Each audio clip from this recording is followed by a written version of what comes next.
everybody, and thank you for joining us for today's Hackin Cast with James You're going to have to help me pronounce your last name, McQuiggan. McQuiggan, you got it. Okay. If you're new to our Hackin Casts, thank you so much for joining us today. A majority of our chat and questions are going to take place in our Discord server. We've gone ahead and shared the link to our Discord server inside the GoToWebinar chat for everybody. It's a great place for you to just interact with other people in the community. Not only do we host the chat for our webcasts here, but we also do private channels in the Discord server for all of our training courses. And there's just other nice channels for LinkedIn connections, or we also have a job board in there as well. So please go ahead and join the Wild West Hackin Fest Discord server. James, thank you so much for being with us today. It's great to reconnect with you. I met James. I was fortunate to meet him a few years ago when I worked at another organization. And so I reached back out to him and I said, hey, I think you would be a good candidate for a Hackin Cast. What do you think? And he was gracious enough. There's no pressure on me to be able to deliver here today because can't make you look bad, Velvet. Can't make you look bad. Nah, I know better than that, James. You're awesome. So we're really happy to have you. I grew up outside of Toronto. Nice. And if anyone's a true Canadian, they know that there is no second T in Toronto. It's just that first one. So Toronto. Toronto. Oh, I didn't know that. I was at a conference one time and there was a company there from Canada and I walked up to him and I said, oh, where are you from? And he goes, I'm from Toronto. And I went, no, you're not. No, you're not. You look shocked. I said, what?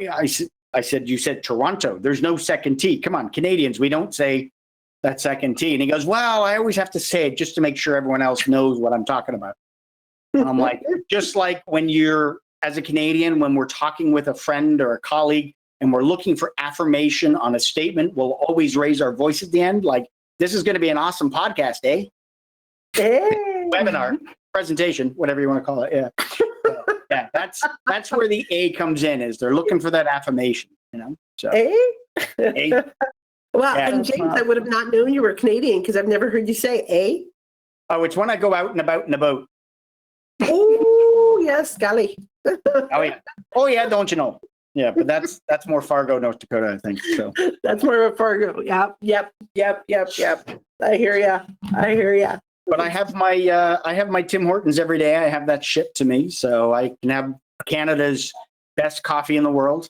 So They closed Anybody down else think that? back in Maine, where I'm from. they Sad. what? Sorry. The Tim Hortons closed down. Oh, sacrilegious. It was a sad day. It would have been. Yeah. Holy cow. That's unfortunate. Yeah, we don't have any here in Florida, so I have to have the coffee shipped. So What's it called? Tim Hortons. Yeah, named after a famous hockey player out of Canada. It's Canada Dunkin' Donuts. Yes. Nice. Yes.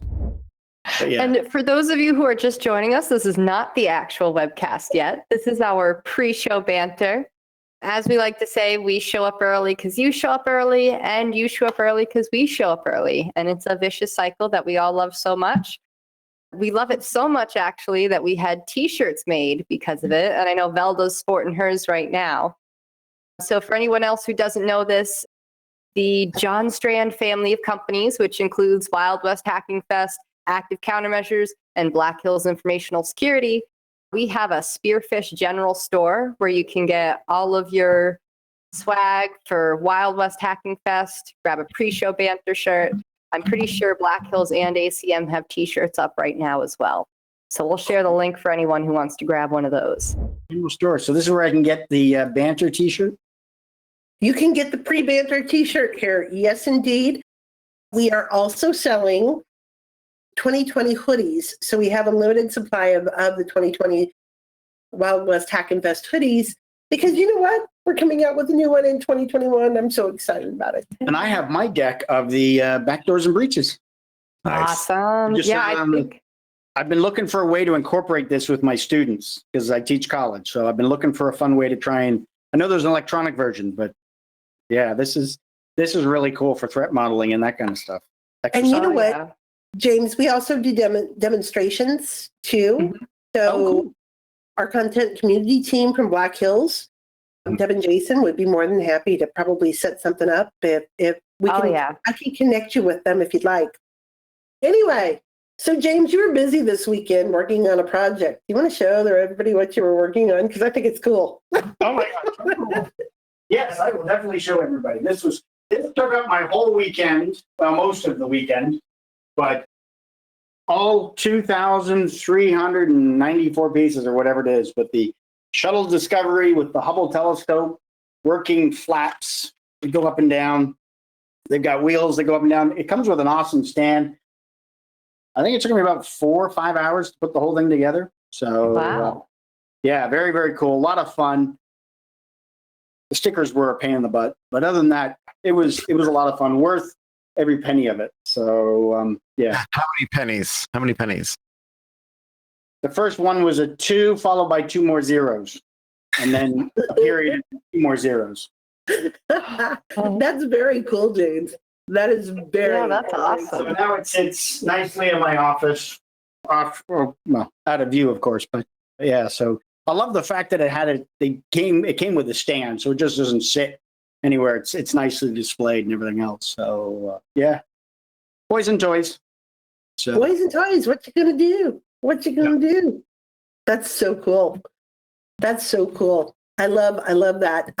When I was with Sands, before ISC Squared, I worked for Sands for about 8.5 years, and we used to go down and we had an event at the Swan and Dolphin. So we'd walk across the boardwalk over to Lego store. and go through the Lego stores, and that was always so fun. Yep. I don't have the big one, but I have the Millennium Falcon. It's the medium one. There's like a 7,000 piece one. I only have like the 1,500 piece one. And then I have the Razor Crest, and then I have one of the Y-Wing. So, that's at the front of the house. I don't have, those are in a different part of the house. How old were you when you got into Legos, James? How old was I? I was a kid. I've been playing with Legos since I was probably 3 or 4 or 5, building stuff. Remember building my own space shuttle, not like that, but building my own as a kid and everything else. But, I still got, some Legos around because I've got, the little land speeder one here on my shelf next to me. Got the child or Grogu or whatever you want to call him. So, Baby Yoda. It's fun to put together, So. Oh, I love it. And it keeps me quiet. Apparently that's a good thing. I don't know. So. And your wife says, "Yeah, this is good. More Legos.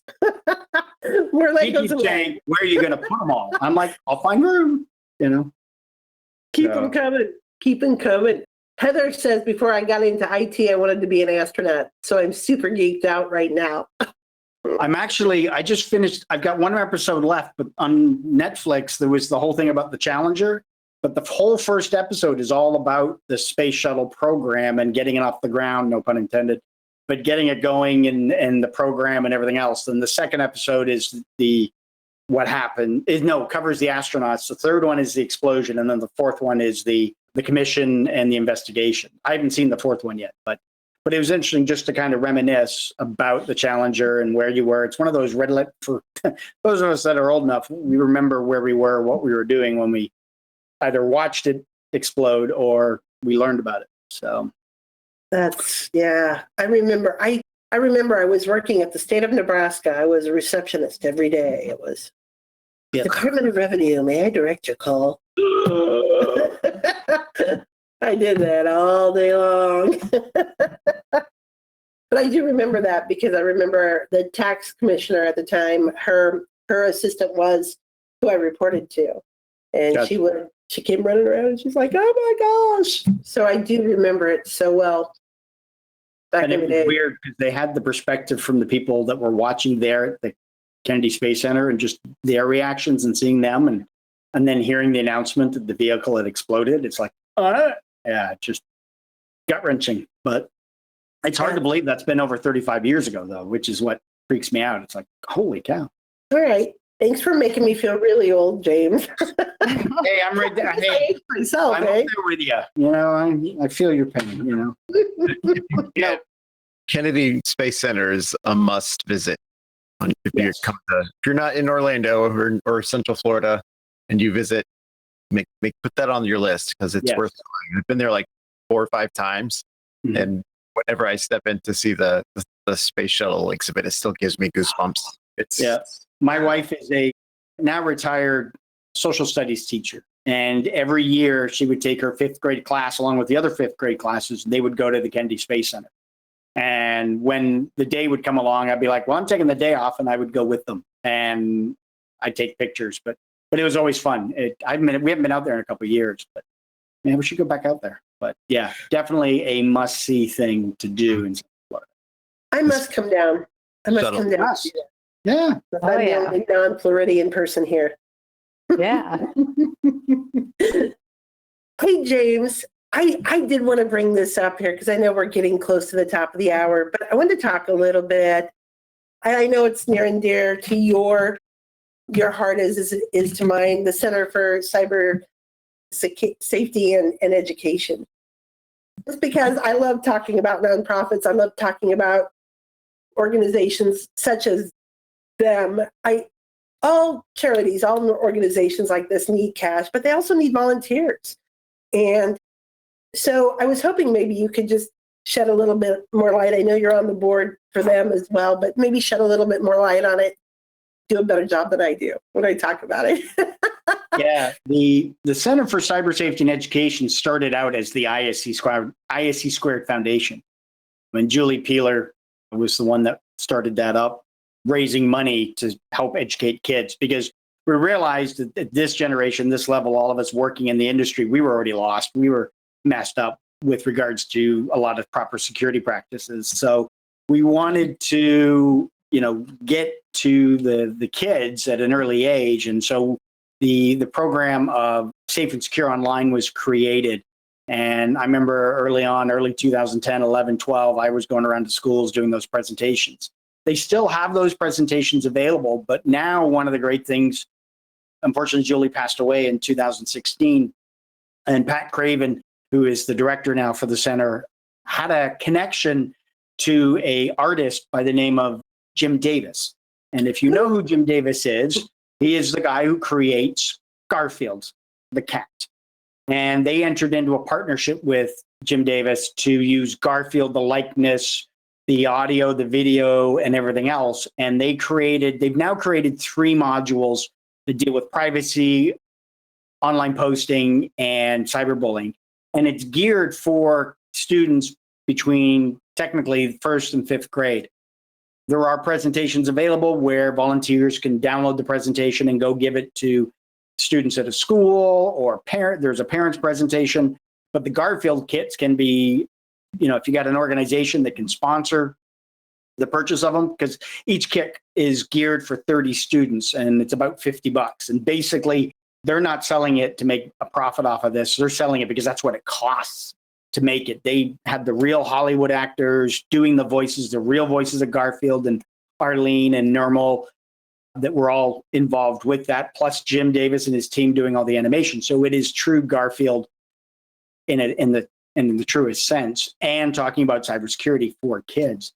And so the center is there to help educate and get the kids ready, get people ready, drive that awareness with regards to, cybersecurity and, what we need to be doing in our everyday lives, not just, telling them, okay, make sure you got a strong password. Yeah. What do kids not need to be sharing online and why, and educating them on that, and the importance of it. So.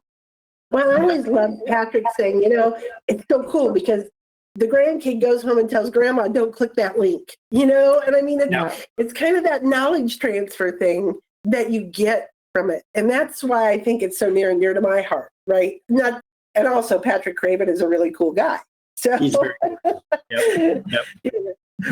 It's really awesome. Yeah. But you can find out more information, shameless plug, but you can find out more information by visiting iamcybersafe.org.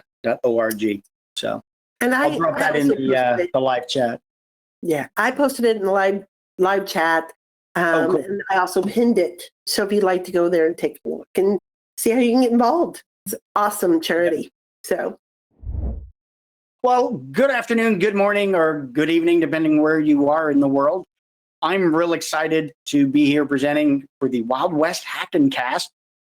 I've been looking forward to this for several weeks after attending, I think, one of the last ones that had Naomi, who ironically, I had presented my chapter meeting, well, not my chapter, but the IAC Squared Central Florida chapter last night. So goes to show that the InfoSec community, we're all one big happy family. So this afternoon, for the next, what have I got, 2.5 hours, I think? No.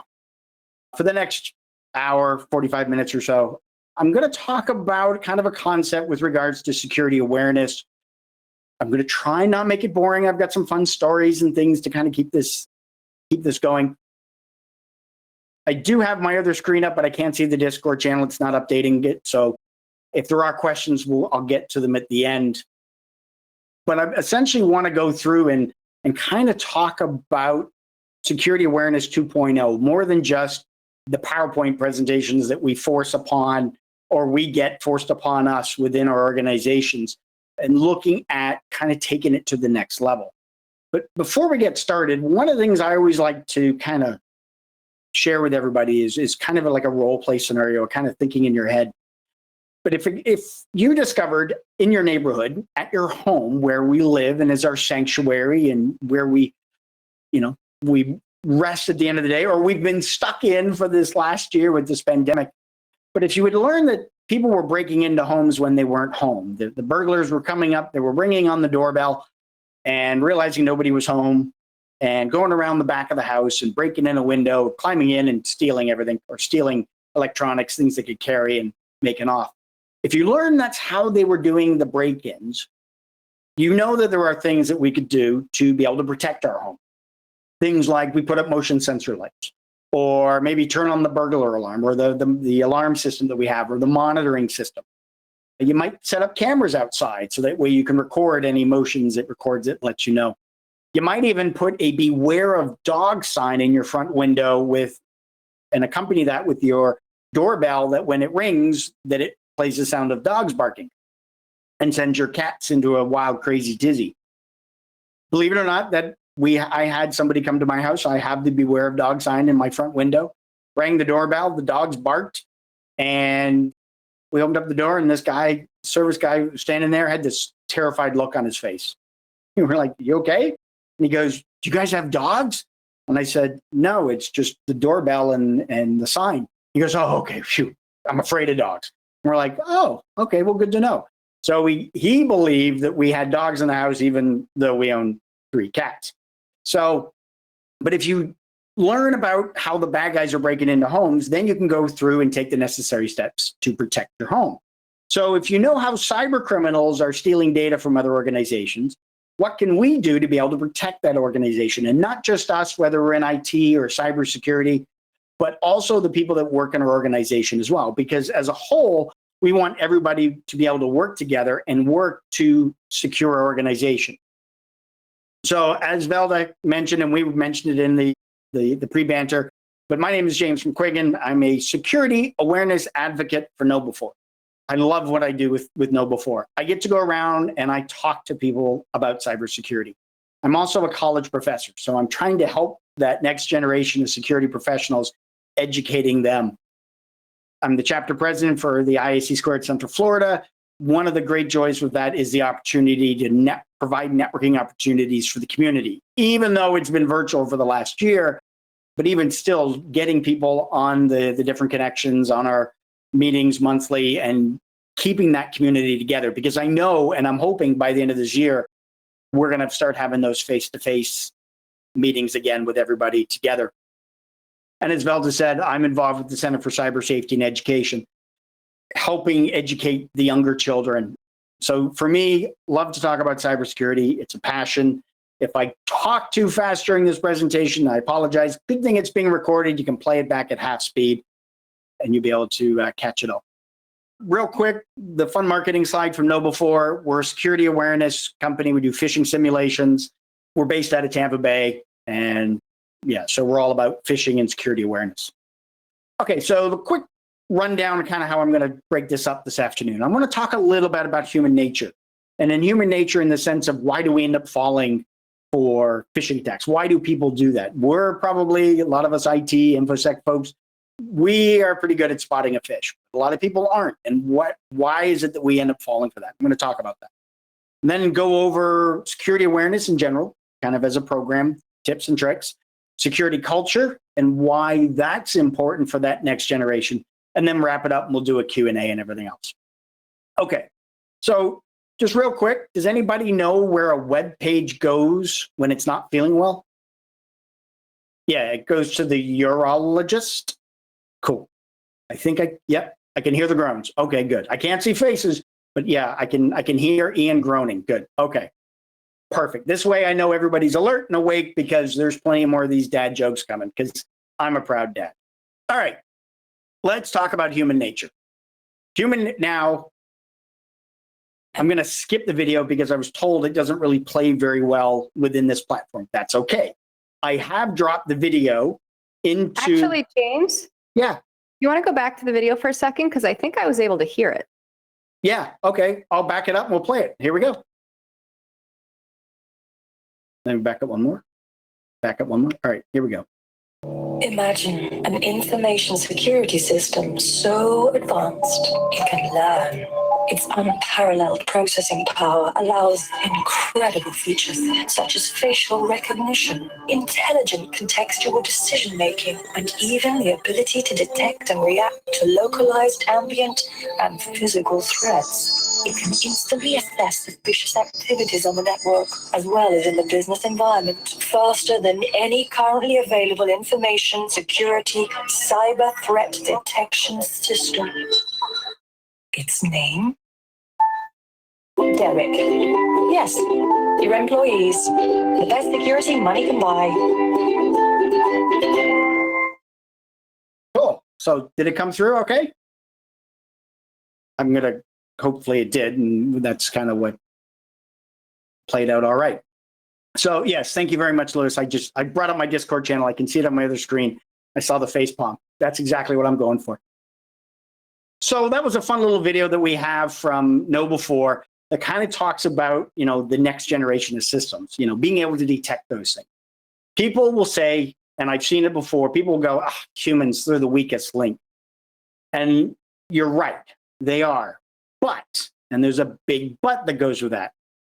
If you think about when we entered grade school as kids, going into first grade, did we know what 2 + 2 was? Did we know what the symbol was for water, whether it was H2O? Did we know, the state capital of Canada, or the capital of Canada, the country?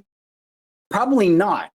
Some still may not know what the capital of Canada is. But anyway, we had to learn those things. We had to be educated. We had to be trained. And the same thing applies here with cybersecurity. And a lot of people do push back and there's resistance.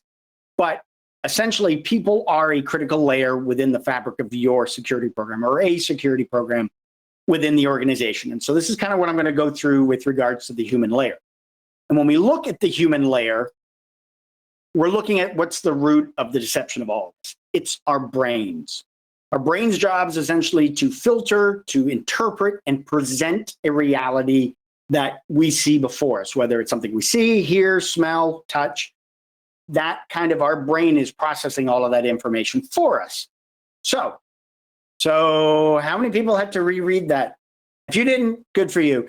But a lot of the times your brain is going to go through and say, what if I told you? Because we've seen the Matrix and we know that that's what Morpheus says. But it's what if told you. Your brain is already reading through it. It sees the first word. It's picked up the last word, put that together for you as what if I told you. So here's another one.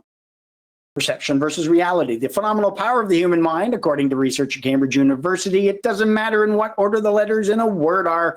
The only important thing is that the first and last letter be in the right place. And it also, I always add that it's the length of the word as well. How the heck is our brain able to read this? And we always thought spelling was important. Our brain is able, we read left to right, or different cultures, they read right to left. But essentially, we're reading left to right, and our brain is picking up the first letter, that last letter, and it knows what that word is as we're able to read it. Essentially, what we have here is two methods of thinking: a fast thinking and a slow thinking. Daniel Kahneman, who is a Nobel Prize behavioral economics, he came up with these two aspects of thinking when it came to marketing. And so we apply this also within the human aspect when it comes to social engineering, phishing, and everything else. So you think about fast thinking, it's constantly scanning the environment. It's fast, but it's a little bit error prone. It's working constantly, and it based on our impulses and based on intuition, things that we're seeing. Your system two, your slower thinking, that's problem solving. It's slower, but it's going to be a lot more accurate. And it does take that effort to be able to analyze it. So if I were to say, what's 2 plus 2? We know that's 4. We know that it's 4. I can snap my fingers and everybody will tell me it's 4. Well, I hope everybody will tell me it's 4. But if I were to say, what's 5,327 divided by 86? Go. Could you give me the answer right away? Not really, but you can figure it out. You can basically go through, take out a piece of paper, pencil, start calculating it. Or you bust out your phone and you open up the calculator app and you calculate it, which, by the way, it's 61.942.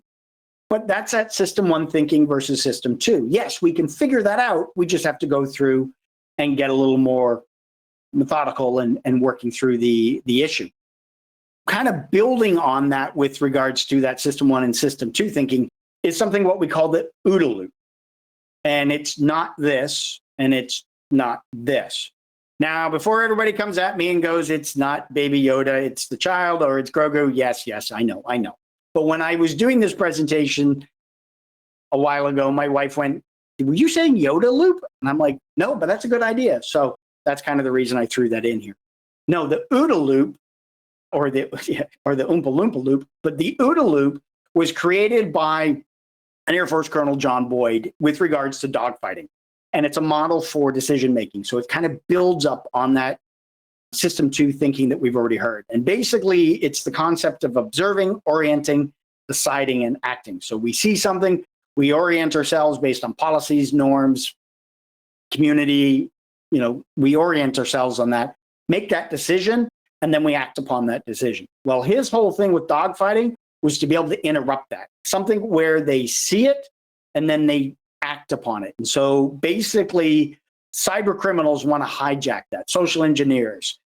Essentially, they want to go through and make people take that knee-jerk reaction and bypass that whole thing of thinking of the observe, the orient, decide, just go from observe it to act upon it. And essentially, when it comes to social engineering, the cyber criminals are relying on particular lures, particular emotions for us to click on that link, whether it's greed. Hey, you've won a $50 gift card. Urgency. Hey, for the next 30 minutes, we're going to give away 2,000 Bitcoin if you give us 1,000 Bitcoin. Anybody remembers that from last summer with Twitter? Curiosity, curious about a particular thing, USB flash drives left in parking lots, FedEx tracking information, your package has been delayed or you have a package being delivered. Pretty well everybody's, or most people are ordering from Amazon these days. You get one of those coming in. Fear, a lot of the time they're using IRS, government, authoritative figures to get people to take the action, or helpfulness. A friend may be in trouble. That's not really your friend sending the email. They need you to wire the money, those kind of things. So security awareness. So why people end up clicking on things, that social engineering aspect. Now let's talk about security awareness, which a lot of organizations implement some type of security awareness program. Yeah. So we take cybersecurity very seriously. Now, how many times have we heard this? I know every time I get a letter, an email, it's from an organization, and that's the first line. I'm like, oh, great. Did they get breached? What'd they lose? For me, it's like, yeah, we take cybersecurity very seriously, just not enough. But that's my 2 cents. So let me back that up with this. Organizations' investments in cybersecurity. This is from the Identity Theft Resource Center, and they had this graph earlier this year. Basically, you can see the orange line is how much money is spent on cybersecurity products in the billions, 58.6 billion as of the end of 2019, and still going up. Expected to be over 86 billion by the end of 2024. But as we can see, the number of breaches are going up as well. So we've got that correlation of money being spent, but the breaches are still going up. Okay. So why are the breaches happening? Well, 50% of the breaches are happening because they're attacking the human layer. Stolen credentials, phishing attacks. Humans are the weakest link in cybersecurity. Pet peeve. But there's still a high target because the cyber criminals are relying on people to be able to click on that link, open that attachment or whatever. But if we look at the other part of that chart where it was looking at spending, where's the money being spent? You got just under 50% being spent on networking, 22% on endpoint, the servers and systems, 14% equally on web and identity access management. 3% gets spent on the human. So when over 50% of the attacks are coming in on because of human issues, but we're only spending 3% of the money, there's a gap there, I think. I'm not going to go into the reasons why. I'm not here to debate or discuss it. This is what we've seen statistic-wise. So having a security awareness program, again, bringing that awareness, you got burglaries going on in your neighborhood. What are you going to do to make sure you don't get burgled? Those kind of things. So having an awareness training program, going through, educating your users, putting them through, it sounds bad, putting them through that training, but providing that education so that they're aware of that and hopefully they're able to understand that. And then also going through and assessing that. And when you go through and assess it, you're doing those phishing tests. And I know a lot of people hate the fact that, it only takes one bad guy to get in. We got to be right 100% of the time. Bad guys have got to be right once. Well, depending on if they're getting in the majority of the time through phishing attacks, then we want to make sure that we're doing those phishing assessments so that we can make sure that they're clicking on our phishing links and not the bad guys and getting that education. It's not a gotcha moment. It's an education moment. And even though I've fallen victim to our internal phishing assessments within our organization with KnowBe4, I get phished like twice plus a week. They got me kind of once. Long story. I'm not going to make it excuses. I'll save that for another time. But essentially, when you click on it and you realize, dang it, I knew I shouldn't have clicked on it. Yeah, it's that cold sweat running down your back, that frustrating aspect that you're going to have. But it's that educational moment that it's like, okay, what you need to, it gives you what you need to look for down the line. NIST has even come out and said, hey, you should be doing phishing, going through, be multidimensional, doing different kinds of phishing tests. Don't just make it the same one for everybody all the time. Mix it up. Even do spear phishing. The one that I got caught on was a spear phishing one targeted that appeared to come from my boss.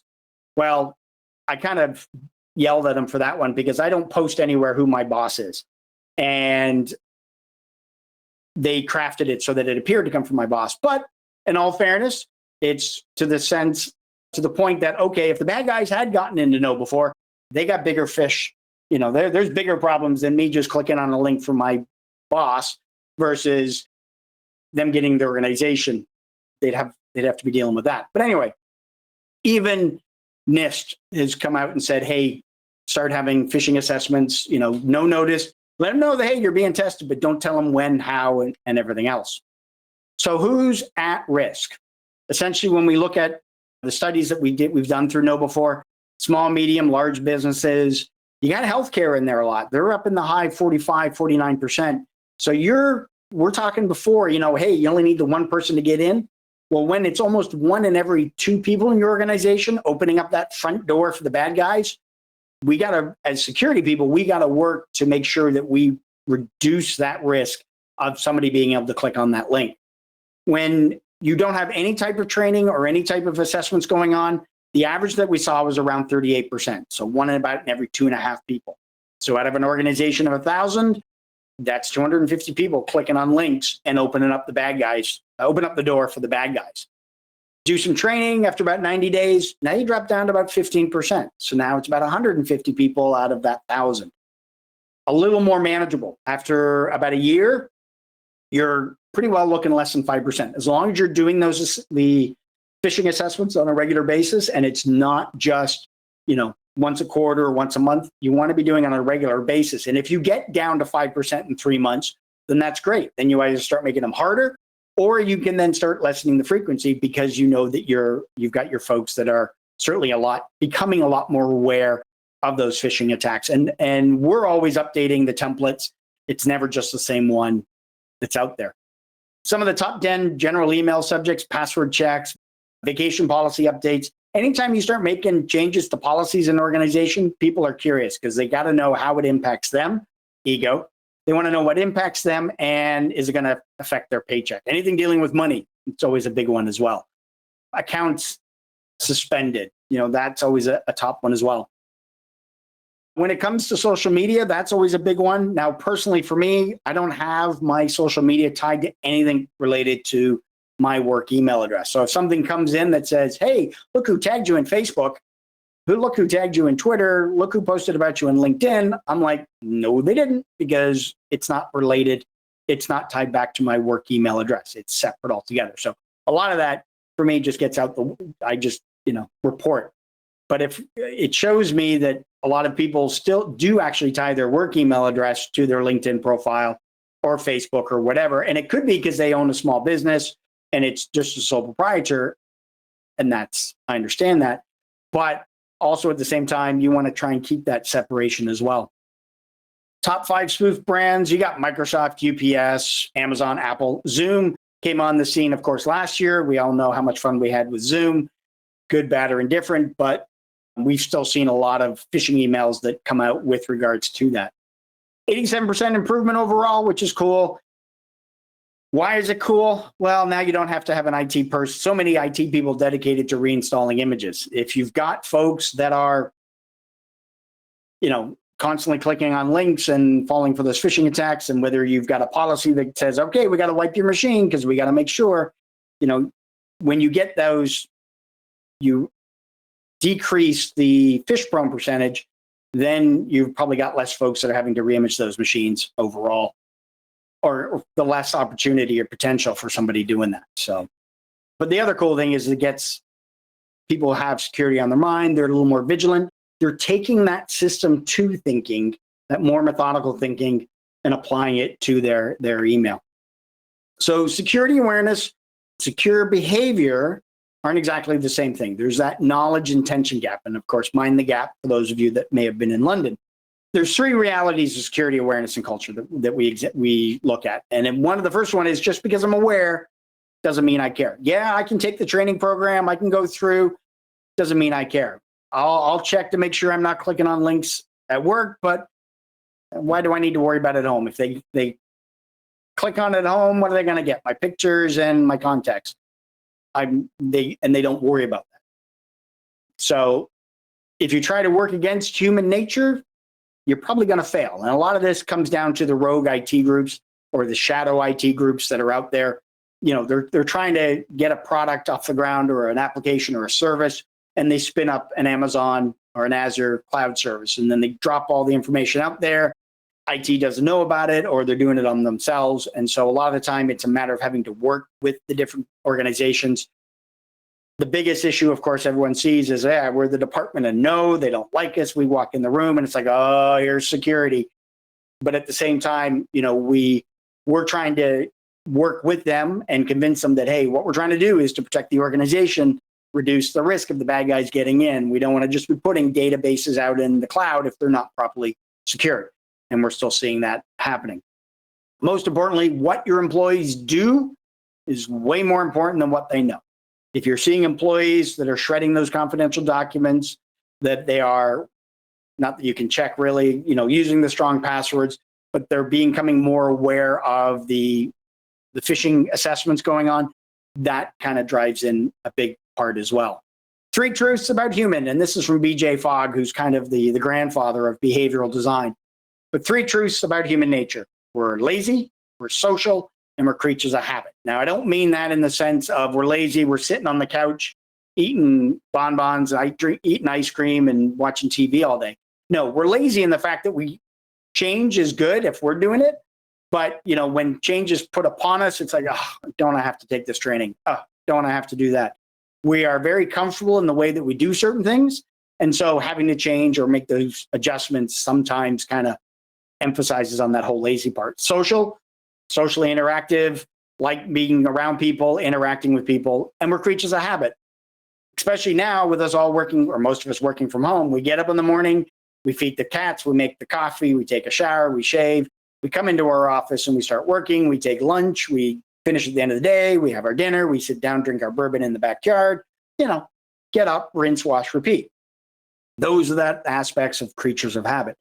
And so those three things, that's kind of where getting those behaviors are so difficult in trying to get change for people. We know it's a good thing, but it's trying to get people to get those desired behaviors to change. And so BJ Fogg has a great little model, basically motivation, ability, and then prompts. You're combining those to get that behavior that I want. You get the high motivation, you want a low motivation with an easy thing to do to get the prompt that you need to get that behavior change. So let's look at one real quick. Checking links. We always tell our folks, well, I know I do, always about, make sure you hover over that link when you get that email. Make sure you're not, it's a real link. The motivation is they're making sure it's not a real link. They don't want to have to do remedial training if they fall for the phishing assessment. But more importantly, the motivation there is to be able to protect the organization. We're not going to let bad guys in the front door if they come walking up to rob the place. So the motivation should also be you're protecting the organization by checking the links. Sounds annoying and frustrating, but it's usually one of the key things. The ability, they know how to find the link. We've educated them on how to look at a link. When you look at that URL, what is it you're looking at? Are you looking for transposed characters or typo squatting, those kind of things? Understanding the makeup of what a URL is. It's a little more education, but it gets a little more in depth, and it helps, again, protect the organization. The prompt here, the email, they may look at that email and everyone starts to develop that sixth sense.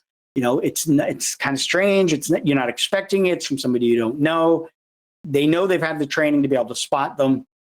And the linked email to your work email address, that you don't have that tied to it. So it kind of adds that prompt that, this isn't a real one. The other aspect is to look at nudging people. And nudge works really well. It's a theory that came up with by Richard Thaler and Cass Sunstein. But basically getting people to change their behavior with a little bit of a nudge without having to tell them what to do. Let me give you an example. And I love this example. In Germany, there was a custodian that worked at this all-boys school. And every night he would have to go in and clean the bathrooms. And my apologies to the ladies, but he would go in and always under the urinals, it was always, we'll say, a little messy. Some boys apparently missed the toilet bowl. So one of the things he did, rather than going in and complain to the principal and all the teachers and go and talk to the boys, he painted a little fly inside the urinal in each of them. Lo and behold, he goes back the next night and wow, the floor isn't as messy. He gave him that little bit of nudge just to kind of give him something to aim for, something to do while they're standing there without making a mess. Here's another example, landfill, recycle. We've all got our Coke bottles or Diet Coke bottles or whatever we're drinking, water bottles. We've got the nice, clean looking recycle bin, or we got the dirty landfill. We're going to be more inclined to drop it into the recycle bin. This is another fun one, especially for those of you that with kids. You go to the supermarket, and some supermarkets, they give the kids free cookies. Why? It's sugaring them up, and just what you need is your kids to be all sugared up, running around. No. You give them some fruit, and what better way to get kids to eat fruit? You have a measuring stick. And so they can go in every time, and they can have a piece of fruit and measure to see how tall they are, because eating fruit helps you grow bigger. Again, it's that little nudge just to get them to do something without them realizing that, hey, this is what we're actually doing. Donations is always another good nudge. Rather than having to go fumble out the money out of your pockets walking out of the store, put it into a little red kettle, it's right here at the checkout. It's one button. It's that little nudge just to make it a lot easier for you, to motivate you to be able to donate money. So nudging them in the right direction. One of the easy ones that we see a lot of the times, passwords. We all love passwords. But when you've got the little nudge here, this indicator where it's red, you want to get them to the green one. Now, granted, they might just sit there and go, okay, 1, 2, 3, 4, 5, 6, 7, 8, and then put in A, B, C, D, E, F, or whatever. That gives them the green bar. But a lot of the time, that nudge comes into play with the strength meter. You're getting them to come up with that strong password to use within the organization. You go from red to yellow to green, and you get the green, woohoo, we're good to go. So speaking of passwords, anybody want to guess why you can't use the word beef stew as a password? It's not stroganoff. I'll leave that there. With regards to your security awareness program, you want to plan like a marketer, work with your marketing department, collaborate with them because they're doing campaigns all the time, and work with them to release the different aspects of your security awareness program. But test like a hacker, have those strong phishing assessments, but have different messages for different departments at different times throughout the year or the quarter. Different training modules, you could have newsletters that go out. There could be, different digital signage, but basically breaking up over several weeks. Sorry, I'm seeing all the memes coming into the Discord channel. I love it. I got plenty more dad jokes, so just hold on to your hats, folks. So planning like a marketer, testing like a hacker. It's a good way to kind of just not doing the same thing all the time, making it boring, mixing it up, keeping it different for everybody else, different emails, different groups, and so forth. One of the other cool things to do is one of the things, and it comes from KnowBe4, but it's fantastic, is a series that we've created called The Inside Man. And we've done season 1, 2. We just came out with season 3. And this is available as part of if you're a customer with KnowBe4. But basically, this was created story first, cybersecurity second. Usually when you watch training videos, it's all cybersecurity and there might be a story. This is all story first. This watches like a Netflix series. Actually, no, it doesn't watch like a Netflix series. It watches like an Amazon Prime video series. You can actually go watch the first season on Amazon Prime if you're a Prime member. You can pre-watch the whole thing. It's like 10 episodes. Each one's like 8 minutes long. At the end of it is a little recap of what security lessons come out of it. Now, I sat down and after I already watched the first season and the second season, and I decided to show it to my wife. And she hears, and I know probably like a lot of you, your wives or your spouses hear all the security stories and learn all the security tips. I played the first 5 minutes of the movie and she was already disgusted with it. Because in the opening part of the movie, he sneaks in by basically stealing somebody, getting somebody's badge, and then tailgating it with somebody else. And she was already picking it apart. And so I'm like, okay, we're done with this. She was more focused on, I can't believe that they would allow that. But she was already able to spot the security rules or the security lessons coming out of it. And that's what The Inside Man is. It's all about the story first. It's a good story. It's really, really well done. And then you get the security tips afterwards. So it's on Amazon Prime. Go check it out. It's an hour and 20 minutes, I think. So, but essentially your security awareness program and content are the visible face for your department and the rest of the company. So, usually, essentially, you're going to have people that are going to fail, but going into those meetings and everyone's like, Department of No, or great, here comes the security people. But, if you have people that are failing those phishing assessments, it's not the gotcha moment, it's that education moment. And so either needs additional education or additional reinforcement. I've never been a big believer or fan of the fact that if somebody fails a phishing test once, they need to be fired. That is completely wrong. Essentially, there's an education. It's like, if that was the case growing up when we were in grade school, when we were doing those math problems, if we got a math problem wrong, we'd be kicked out of school? No. We're learning, we go through and we do all the math problems so we can strengthen and learn on how to follow that calculation or calculate Pythagorean theorem or whatever. Same thing here with the phishing. You want to give them the opportunities, but if it's certainly becoming evident that they're not learning and they don't have any desire to be able to protect the organization, then you have the discussion that it's time to move on and part ways. But that is certainly not after the first, second, or even third time. But your policy is going to dictate how that works and what it's doing. So let's talk a bit about security culture. Security awareness is all about educating people. Culture is kind of that next step. This is where we get into that security awareness 2.0. This is where it's a culture. When I worked at a power plant, no, I didn't. I worked for a company called Siemens prior to working at KnowBe4, and I spent 18 years there. And I would visit a lot of power plants. And every power plant I went to, I always had a health and safety training video that I have to go through and do. And then I get a little sticker. Yay, I passed my health and safety training for that plant. And pretty well, I visited a lot of plants over those years. And the pretty well was always the same thing. But it just reinforced it when I got in there. Kind of like when you get on an airplane, they tell you the exits are there, here, and here. In the event of a water landing, you've got the raft. This is how you do that. They don't expect that to happen, but they want you to be aware. And that kind of that awareness and that culture for safety is what was evident whether you fly or at these power plants. Well, we want that same kind of health and safety culture mindset with cybersecurity as well, because it's all about being able to protect the organization. And organizations believe that security culture is important for success. 94% of them. This is off a study that we did last year on security culture. 94% of the people felt it was important or very important within their organizations. Excellent. We know that it's important to success for the organization. So let me give a little bit of context here when it comes to culture. So here we have the galaxy. The little teeny tiny dot there is the sun.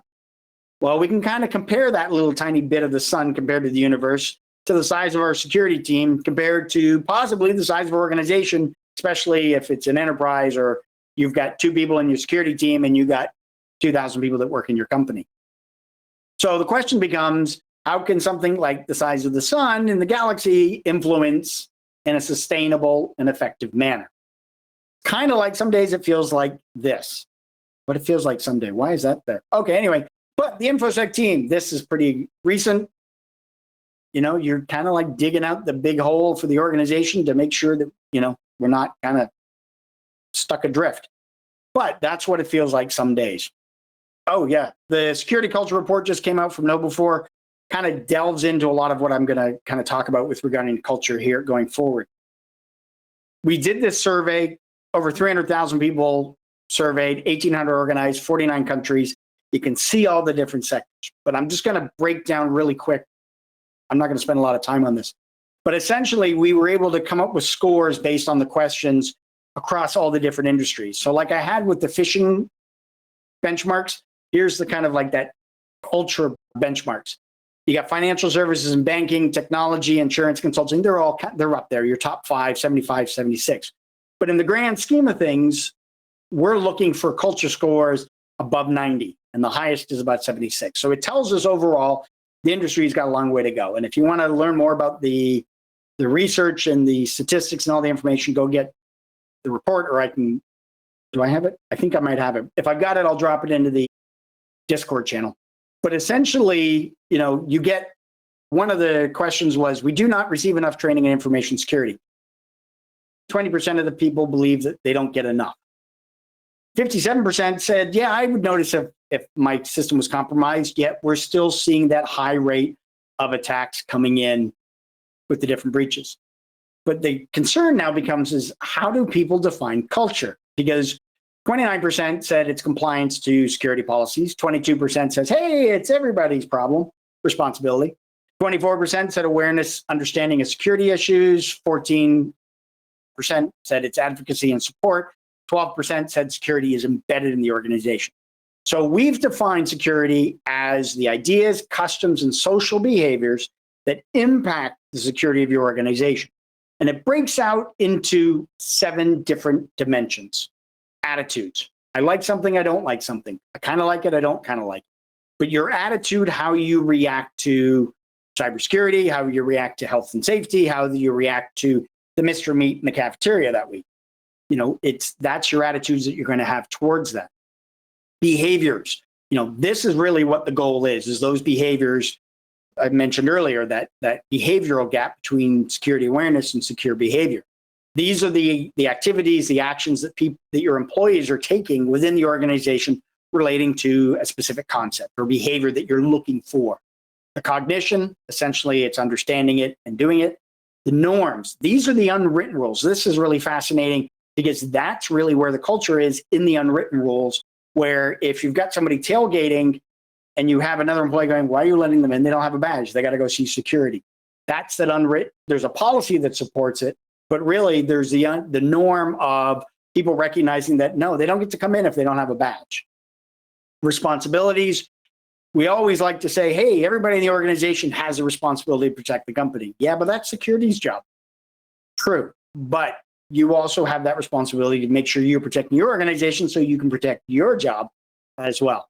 Communication, that's up, down, back to front, left to right, all areas of communication, communicating from the employees to the security team, up to the C-suite, back down, getting that support all around.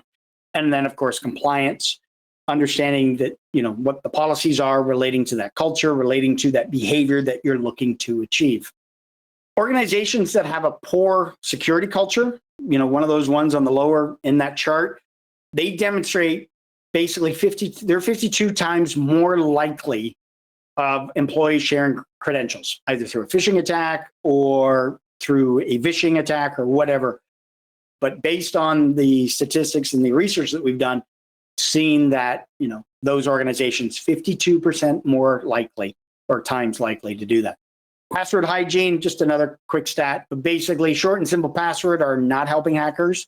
24% said true. Don't understand why it's important to change passwords. Only 12% of the folks really understood that. And that, we could go on, we can have a nice debate and we could go on for hours in the Discord channel about the importance of changing passwords. But 12% of the people thought it was true. They understood that. Difficult to reach our IT support in our organization. 30%, 1 in 3 people are saying, yeah, it's kind of hard. Mainly probably because of help tickets. But I store some of my passwords on my device, 23%. That question kind of is a little bit misleading for me because I'm curious, okay, are they storing them in a password vault on their device, which is fine, or are they storing them in Notepad or in a clear text document? That we get to that point, and now we start having a concern.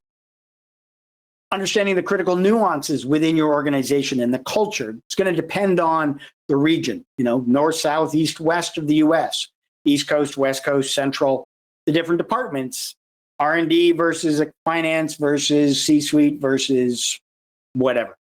The historical, what kind of history does the organization have? Is it family owned and it's grown to become this enterprise? Different preferential styles to way people learn and how that culture is. But it's important to be able to understand what the culture is to apply that context. So being aware of it, working from within the culture, understanding what the organization's missions and goals are, help support that as well, whether you have an ambassador program, you're doing tabletop exercises, incident response tabletop exercises, shameless plug, but awesome deck. The messaging is going to be different for executives versus employees versus folks that could be working on a shop floor. The behaviors and influences that come along that, all of that kind of comes together with you have your security concepts with how your culture is within the organization is what helps drive that security culture overall. You can't train on everything. Focus on 1 or 2 goals at a time. Focus on either passwords and clicking on links or focusing on the phishing, but focus on one of those 2 behaviors. You can't boil the whole ocean, but if you take out the water and boil that, okay, that's one pot. Then you do the next one and so forth. How do you eat an elephant? 1 bite at a time. Those kind of things is what you're looking at with your culture. Define and measure what your culture is. What is it you want to change within the organization? Embed the security up, down, and across. It's got to come from the top down. You got to have people supporting it from the front desk to the boardroom and across the different verticals. Having the business relationships is important as well. Collaborate with marketing on how you get your message out. Communications. Getting the C-suite involved and making sure that they've got the support because they got to pay for it. Making culture your number 1 job. If you can have somebody that's what their focus is, you've got somebody doing all the phishing, you can have that one person focusing on culture. That helps as well.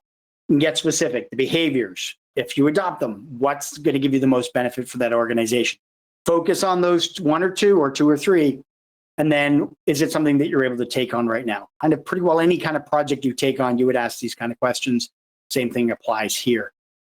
When you've got to get in front of the board, this is always a fun question. People are like, yeah, my manager's for it, but how do we convince the board? Essentially, we know what the end result of phishing is. Ransomware attacks, loss of intellectual property, downtime. A data breach becomes a board issue because now they're in the focus. It's an impact to revenue, brand, reputation. They talk about risk. They're talking about profit and loss. That's kind of the same language. Going in, talking technical, you're going to run into a lot of brick walls. Understanding the risks to ransomware, so forth. And of course, your CISO or CIO has to be involved in those discussions and happening on a regular basis. CISO's at a board meeting. I am once again asking for more money in the cybersecurity budget. Rest of the board. Yeah. So again, the methodology with regards to the 7 dimensions, what I know is that cognition, what I see, the norms, what are people doing, what I hear, that's the compliance aspect of it, making sure that you're doing the right thing. What I say, is it being communicated properly? What you feel, your attitudes, all of that goes towards those behaviors that you're working towards to improve within that security culture. But more importantly, be completely honest with yourself, your goals, on what your organizational culture will tolerate. Just before Christmas, there was an organization that ended up laying off a whole bunch of their employees. About a week later, they sent out a phishing assessment, one of their phishing tests, that basically told all the employees that, hey, we've got a surplus of cash. We're giving everybody a $500 bonus. Click on the link to see if you qualify. There were a lot of people that fell for that. There were a lot of people that were upset because they'd laid off all the people. Yeah, there's a surplus of cash. You just laid off 100 people or however many it was. They felt that it wasn't the right kind of phishing assessment. Last year with COVID, there was a great discussion about whether you use COVID-type phishing attacks. The problem is, and I've always said it, is the bad guys are going to use it. You might as well. But be aware of your culture, what's going to be too sensitive. Yeah, sometimes the bad guys are going to be way oversensitive or not sensitive and hit you when you're down. So it's going to depend on your culture. You as, or people in your organization that are working on this with the culture, that's what they have to examine. One last thing before we go into final thoughts. Does anybody know what a computer and an air conditioner have in common?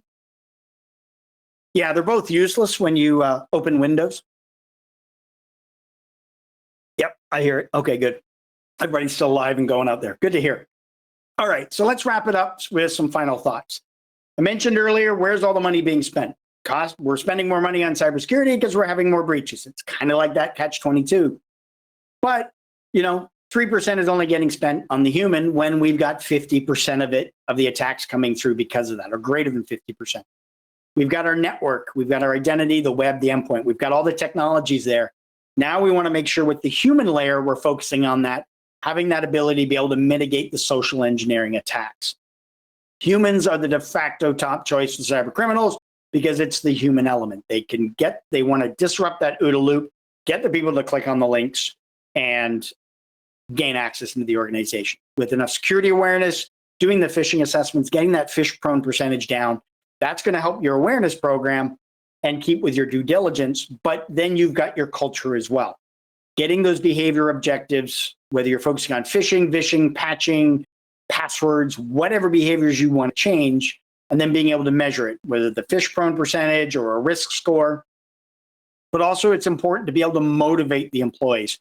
Hey, carrots. Everybody loves swag. I saw we had the question earlier. Hey, what are we getting in the swag bag? Everybody loves swag. Giving away those things and having people see that they're getting those things helps drive that behavior as well, and is a good thing. If you can, work it into everyday meetings or weekly meetings or department meetings that are monthly. When I would go to the power plants, every morning there'd be a morning meeting, and there would always be some health and safety tip, which was great. I learned some great stuff. But at the same time, I sit there and kind of spin that and go, well, why don't we do a cybersecurity tip every day? There's plenty of information out there that we can be sharing, websites people can visit, tips on how to make your password stronger, use a passphrase, those kind of things.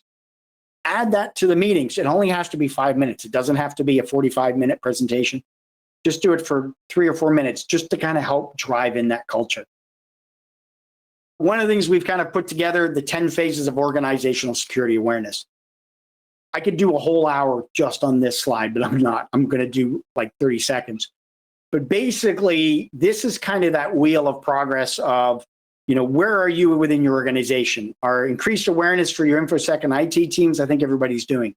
But you're working your way around to create that human endpoint that has security on their mind. They're aware of the phishing attacks. They're able to report if they see something, say something, and going through that whole process. Essentially, the security ABCs, the awareness, behaviors, and the culture. We do have a blog post that kind of goes in through this in more detail, but it's important to be able to go through and figure out where you are in the organization. Some things can be completed. Several of these items could be done at once, but it's a good way to be able to go through and see where you are in correlation with your organization and this particular chart. Again, I got a blog post.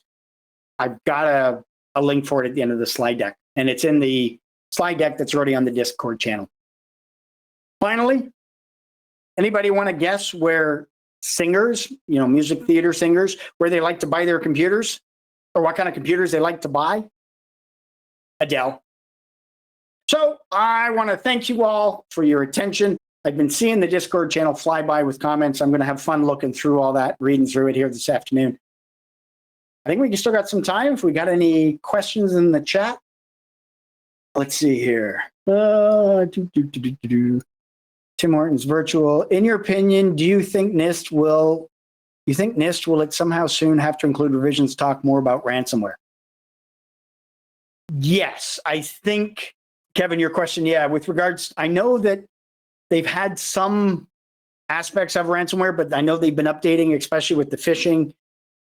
But I think they will start including some type of revisions because we've been doing, I know, like end of 2019, we saw a complete shift in the way they were doing ransomware attacks.